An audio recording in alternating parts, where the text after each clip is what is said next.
L'Holacode, de son nom scientifique, Trionomis swinderianus, est un grand rongeur tropical vivant à l'état sauvage et très apprécié pour sa chair par de nombreux consommateurs en Côte d'Ivoire. Depuis plus d'une décennie, il y a été conduit en milieu domestique pour son élevage à l'aide de techniques modernes.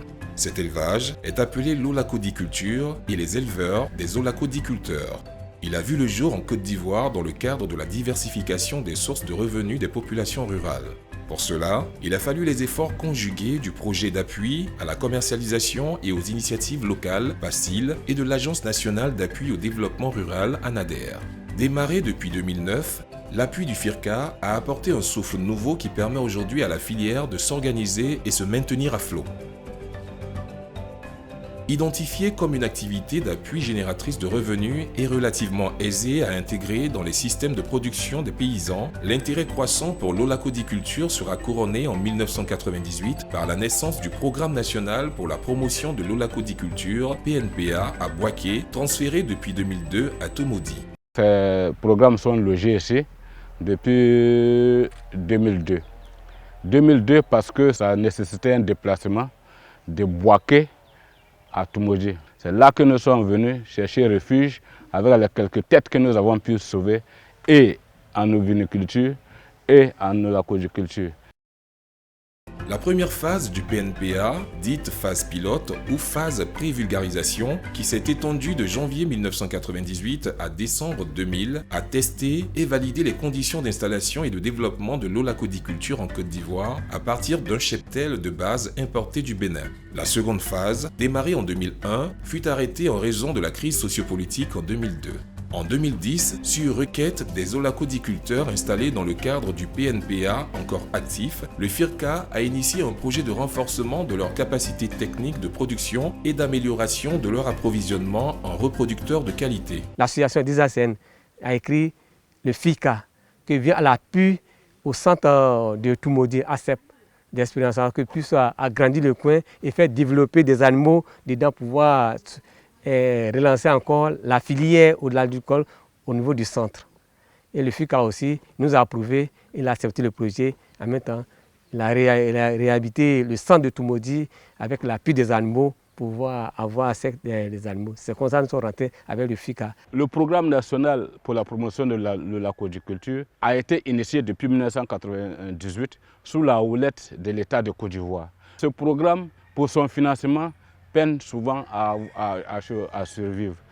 Dans ce sens, le FIRCA est devenu un acteur incontournable dans le financement des activités du PNSO. Avec d'abord, depuis 2015, avec le projet pour la consolidation de la capacité de production de l'holacodérie centrale de Tomodi, piloté par le PNPA. Et ensuite, ce partenariat, ce financement a continué avec une première phase, une deuxième phase, jusqu'aux années 2019. Ça a pris fin. Et ensuite, il y a eu encore, le FIRCA nous a appuyé dans la formation des membres des sociétés coopératives du centre-nord de la Côte d'Ivoire, avec une formation des acteurs en décembre 2021. L'appui du FIRCA a en outre permis la construction et la réhabilitation des infrastructures de base, la mise à disposition de matériel holacodicole et d'équipements de formation. Cet appui a également facilité l'acquisition de 200 holacodes reproducteurs parentaux qui permettent, par an, de produire au moins 500 nouveaux reproducteurs et de former 150 éleveurs et 25 techniciens d'élevage de l'ANADER.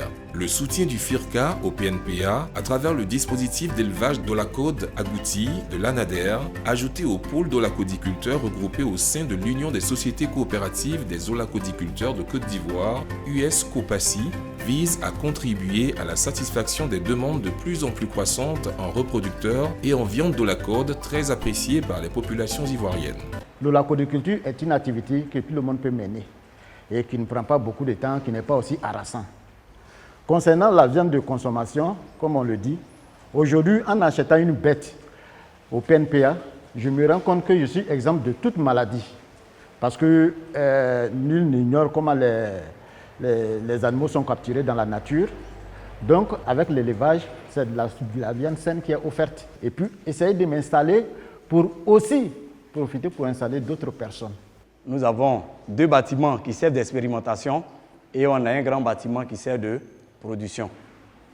Nous travaillons en fonction du schéma que vous voyez présenté ici. À partir de notre production, nous alimentons le cheptel national, c'est-à-dire que les zoolacodiculteurs formés et installés, nous leur mettons à disposition des reproducteurs performants en vue d'intensifier cet élevage-là sur le terrain. À partir de cette même houlacoderie aussi, nous alimentons le marché aussi en viande houlacode. Et comme on le dit là, il faut produire de la viande saine pour pouvoir satisfaire la population. Donc à travers ces élevages installés un peu partout dans le pays aussi, nous retournons par la suite prélever des noyaux avec les houlacodiculteurs installés en vue de toujours étendre l'activité d'houlacode. Afin de trouver une solution à l'absence d'aliments de qualité pour les houlacodes en élevage, le FIRCA a inscrit dans son programme annuel d'action 2014 le projet intitulé « Mise au point d'aliments complets adaptés aux houlacodes ». Ce projet mis en œuvre par le laboratoire de zootechnie et production animale de l'École supérieure d'agronomie ESA de Yamoussoukro a permis de concevoir à partir de matières premières locales des aliments performants adaptés à chaque stade physiologique de l'houlacode. Ce sont des aliments que nous avons testés qui sont très performants. Par exemple, nos aliments permettent de réduire la durée d'élevage de moitié. Parce qu'avec le fourrage, l'éleveur est obligé d'attendre jusqu'à 1 an pour vendre son animal, qui va peser autour de 2 kg, 2,5 kg. Et avec nos aliments, vous obtenez ce même poids, mais au bout de 6 mois. Les effets induits de l'houlacodiculture sont la réduction de la pression de chasse sur l'houlacode sauvage et des pratiques de feu de végétation. Ainsi, l'houlacodiculture, cette nouvelle spéculation et filière animale, est une bonne illustration de diversification agricole, de conservation de la biodiversité et d'exploitation rationnelle de la faune sauvage tropicale. L'houlacodiculture constitue aujourd'hui un bon moyen permettant de mieux valoriser cette espèce animale sauvage sur les plans à la fois alimentaires, économiques et scientifiques en vue de la sauvegarde des écosystèmes. Le FIRCA demeure engagé aux côtés de cette filière pour son développement. Désormais, avec l'appui du FIRCA, engagé aux côtés des houlacodiculteurs depuis 2009, l'houlacodiculture de Côte d'Ivoire se développe plus sereinement. Cette activité économique a le vent en poupe et permet de valoriser cette espèce tout en sauvegardant nos écosystèmes.